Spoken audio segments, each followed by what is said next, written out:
দুর্যোধন গদাযুদ্ধে পতিত। কুরুক্ষেত্র নিস্তব্ধ। কিন্তু যুদ্ধ তখনও শেষ হয়নি। কারণ প্রতিশোধ এখনও বেঁচে ছিল।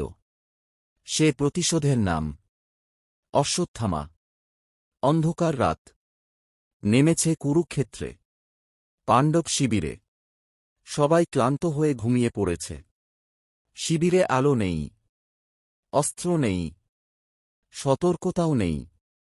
এই সুযোগটাই খুঁজছিল দ্রোণপুত্র অশ্বত্থামা।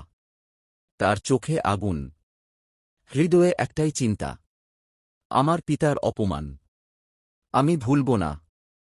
অশ্বত্থামা দেবাদিদেব শিবের তপস্যা করে এক ভয়ঙ্কর শক্তি লাভ করেছিল। সে শক্তির ভরসায় রাতে গোপনে ঢুকে পড়ে পাণ্ডব শিবিরে। তার সঙ্গে ছিল কৃপাচার্য ও কৃতবর্মা। শিবিরে তখন ধৃষ্টদ্যুম্ন ঘুমাচ্ছেন, দ্রৌপদীর 5 পুত্র ঘুমাচ্ছে, অসংখ্য সৈন্য বিশ্রামে। অশ্বত্থামা কাউকে ছাড়েনি, ঘুমন্ত নিরস্ত্র অবস্থায়। সে একে একে সবাইকে হত্যা করল, বিশেষ করে দ্রৌপদীর 5 পুত্র। এক রাতেই নিধন হল। আকাশ কেঁপে উঠল। ভোরের বিভীষিকা। সকালে পাণ্ডবরা ফিরে এসে যে দৃশ্য দেখলেন, রক্ত, মৃতদেহ, কান্না। দ্রৌপদী সন্তানহারা হয়ে মাটিতে লুটিয়ে পড়লেন। ভীম ক্রোধে কাঁপতে লাগলেন। অর্জুন চোখের জল লুকোলেন। পাণ্ডবদের তাড়া খেয়ে অশ্বত্থামা পালাতে গিয়ে চূড়ান্ত পাপ করল। সে ব্যবহার করল ব্রহ্মাস্ত্র। এতে শুধু যোদ্ধা নয়, ভবিষ্যৎ প্রজন্মও ধ্বংস হয়ে যেতে পারে। অর্জুনও বাধ্য হয়ে নিজের ব্রহ্মাস্ত্র ছুঁড়লেন। পৃথিবী ধ্বংসের মুখে। 2 ব্রহ্মাস্ত্র মুখোমুখি। তখন মহর্ষি ব্যাস ও নারদ দুজনকেই থামালেন। অর্জুন অস্ত্র ফিরিয়ে নিলেন, কিন্তু অশ্বত্থামা পারল না। চূড়ান্ত শাস্তি। শ্রীকৃষ্ণ আদেশ দিলেন, অশ্বত্থামার মস্তকের মণি খুলে নেওয়া হল। সে চিরদিনের জন্য অভিশপ্ত হল। একা যন্ত্রণায় ঘুরে বেড়াবে পৃথিবীতে। দ্রৌপদী কাঁদতে কাঁদতে বললেন, আমি প্রতিশোধ চাই না।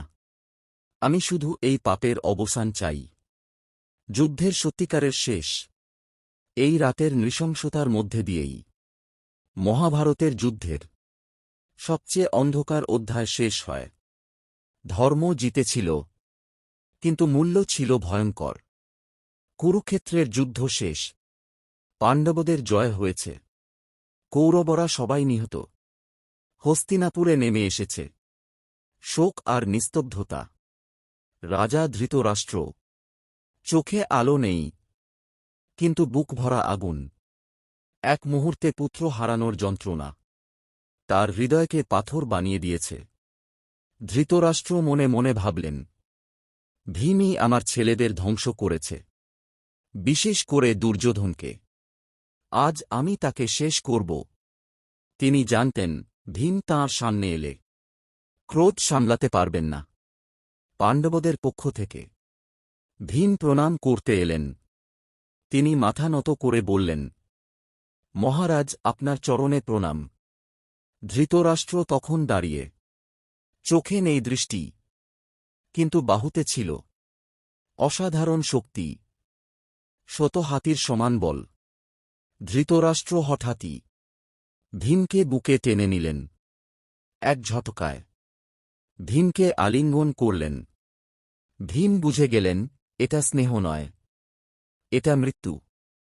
ধৃতরাষ্ট্র তাঁর সমস্ত শক্তি দিয়ে ভীমকে চেপে ধরলেন। এক মুহূর্তে ভীমের হাড় গুঁড়ো হয়ে যাওয়ার কথা, কিন্তু ভীম তখন মানুষ নয়। শ্রীকৃষ্ণ আগেই সব বুঝেছিলেন। ভীমের জায়গায় তিনি রেখে দিয়েছিলেন একটি লোহার মূর্তি। ধৃতরাষ্ট্র ভাবলেন, তিনি ভীমকেই আলিঙ্গন করছেন।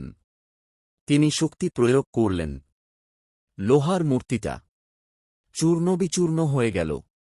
ধৃতরাষ্ট্র চিৎকার করে উঠলেন, ভীম, ভীম! তখন শ্রীকৃষ্ণ সামনে এসে বললেন, মহারাজ, আপনি ভীমকে নয়, আপনার ক্রোধকেই চেপে ধরেছিলেন। ধৃতরাষ্ট্র বুঝে গেলেন তিনি কত বড় পাপ করতে যাচ্ছিলেন। তিনি মাটিতে বসে পড়লেন, কান্নায় ভেঙে পড়লেন। কুরুক্ষেত্রের যুদ্ধ শেষ। ধর্ম জয়ী হয়েছে, অধর্ম পতিত। কিন্তু হস্তিনাপুরে উল্লাস নেই। কারণ এই জয় এসেছে অগণিত মৃত্যুর বিনিময়ে। মহর্ষি ব্যাসের নির্দেশে যুধিষ্ঠিরকে হস্তিনাপুরের রাজা ঘোষণা করা হয়। রাজ্যাভিষেকের দিন সোনার সিংহাসন ঝলমল করছিল, কিন্তু যুধিষ্ঠিরের চোখে এক ফোঁটাও আনন্দ ছিল না। তিনি বললেন, এই সিংহাসন ভাইদের রক্তে রঞ্জিত, আমি কি এর যোগ্য? যুধিষ্ঠির নিজেকে যুদ্ধের জন্য দায়ী ভাবলেন। রাতে ঘুম আসত না। কর্ণ, দ্রোণ, ভীষ্ম সবার মুখ তার সামনে ভেসে উঠত। তিনি রাজত্ব ছেড়ে বনবাসে যেতে চাইছিলেন। শ্রীকৃষ্ণ তখন বললেন, ধর্ম মানে শুধু অহিংসা নয়। অধর্ম থামাতে হলে কখনো যুদ্ধ করতেই হয়। তুমি রাজা না হলে এই রক্ত বৃথা যাবে। যুধিষ্ঠির শর্ষযায় শায়িত। ভীষ্ম পিতামহের কাছে গেলেন। ভীষ্ম রাজধর্ম, দানধর্ম, কর্তব্য সব শিক্ষা দিলেন। এই শিক্ষা নিয়েই যুধিষ্ঠির রাজা হলেন।